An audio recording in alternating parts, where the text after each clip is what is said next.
we need to rid ourselves of this notion that religiosity and taqwa and iman somehow gets rid of natural attraction between men and women.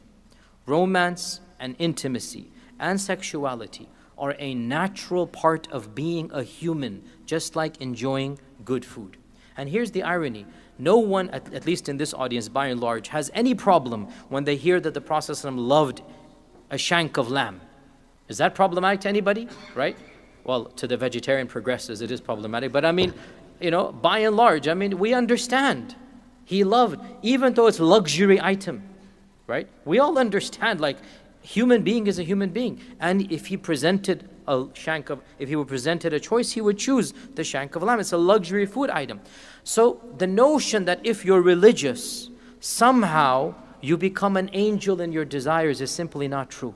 I did the story of Yusuf. وَلَقَدْ هَمَّتْ بِهِ وَهَمَّ بِهَا. And I explained that story according to the very clear language. And there is no need to go jump around. She desired him, he desired her. But he saw Allah's test. There's nothing irreligious about having a legitimate, natural attraction as long as it is not acted upon. And this notion that if you're religious, you won't get permissible desires or you won't want permissible relationships. This notion is not coming from Islam. This is another interesting point. It's a tangent, but it needs to be said. Where does this notion come from that considers sex and sexuality and romance to be evil? It actually comes from ancient Christianity, from medieval notions of Christianity. It comes from the Victorian era. There were ancient Christians. Origen, one of the ancient Christian fathers, died 254. He claimed that the serpent who had seduced Eve seduced her sexually.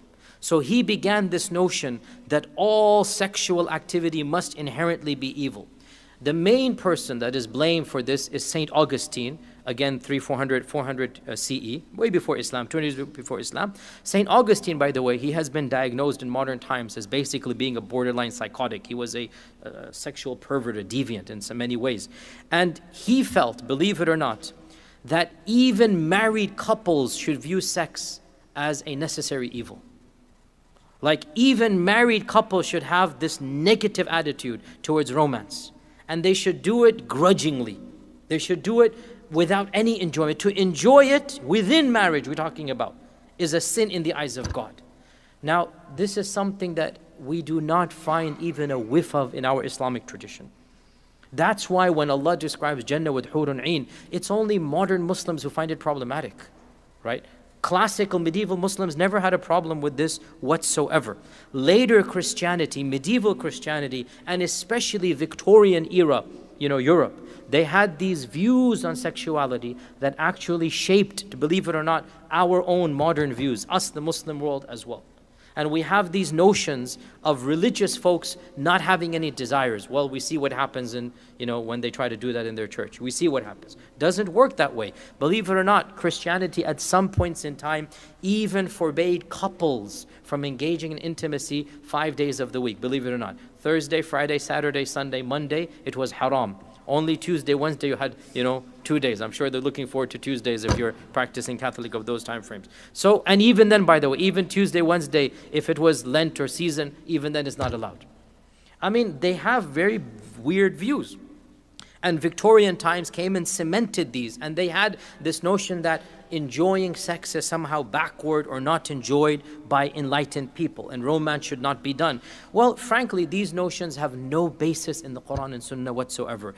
And they fly in the face of experienced reality. Which is why, by the way, again, all that this is tangent. I didn't intend to talk 10 minutes about this. But the whole sexual liberation movement of the 70s, it is a reaction to Christianity and to Victorian times. When you stifle and you stifle and you stifle, what's going to happen? This, what we see now, a fahisha, it is because they didn't embrace regular sexuality. When you're going to make everything haram and forbidden and whatnot, well then when the floodgates open, khalas, now we have to deal with this reality. So my point is, let's go back to what I'm talking about. We're going to embark on a segment of the seerah that deals with marriage. And we have to acknowledge from the beginning that religiosity and piety has nothing to do with natural desires. We need to get out of our minds. Our Prophet ﷺ, like he likes to have good food, there's nothing wrong with him wanting to marry a lady. The perfection is he never ever did anything outside of marriage. That's the perfection. The perfection is he is controlling his desires and never even staring with a lustful stare. This is the perfection.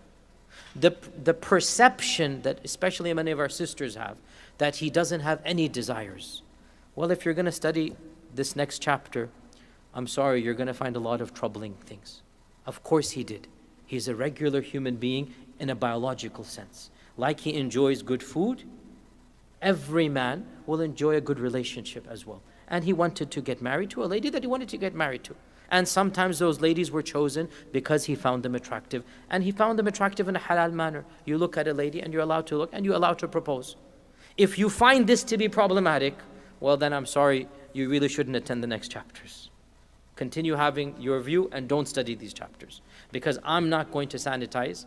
Because if I do, then when you hear the truth, your perception of the Prophet ﷺ will cause you to have doubts, not the truth itself. As for me, and I think I speak on behalf of most of the men here who understand this aspect, it actually makes us respect the Prophet ﷺ more. Being a man and having access to whatever he wanted, he controlled his desires and he never acted in an indecent manner. And if he wanted to marry, he proposed. And sometimes, most of the time, they accepted. Once in a while, they didn't. No, there's nothing problematic at all. And the irony of ironies, dear sisters in particular, our mothers understood this better than some of you do. Our mothers knew our Prophet ﷺ better than modern women do.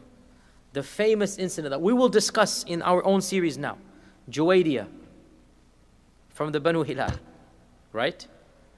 She was the daughter of the chieftain.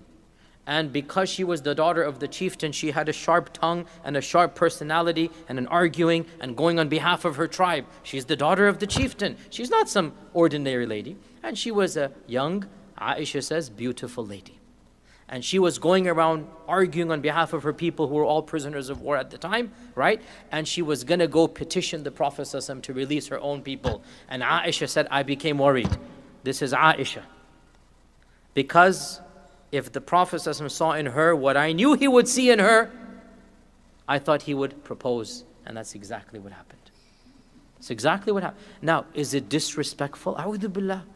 Are you going to accuse Aisha of being disrespectful?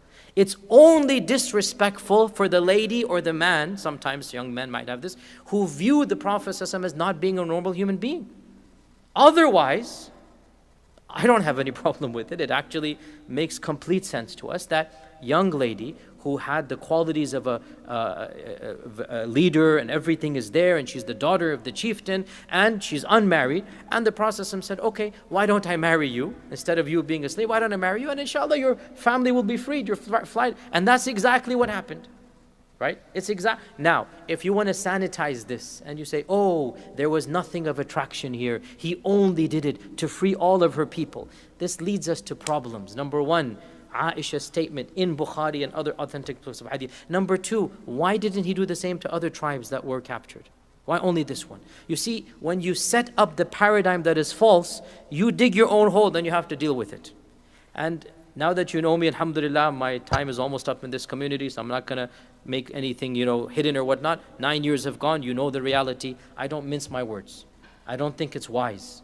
Our Prophet ﷺ is a regular human being in biological ways, and he's the best of human beings in spiritual ways. There's no contradiction.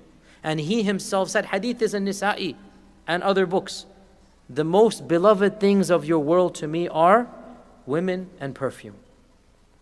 And every man sitting here understands this. Why is that a problem? I don't have a problem with that, alhamdulillah. Those that do, the problem then is with your minds, not with the text here. So the point is, when we start these discussions, we need to have this simple reality. Get this out of our minds, that somehow being attracted to a lady and wanting to marry her is somehow impious. No, it's not at all. And once you get that out of your mind, then inshallah, pretty much everything now becomes very easy to go. Our Prophet ﷺ, this is the perfection of perfection, never once acted in a flirtatious manner. Not even flirtatious. Never once had a lustful stare. Never once acted on an impulse of this nature. But did he want to marry a woman he was attracted to? Yes, he did. And there's nothing wrong with this. And many of our mothers, he saw qualities in them, physical and other than that, that attracted them to him. And he then proposed and the marriages took place. So we need to start with this realistic mindset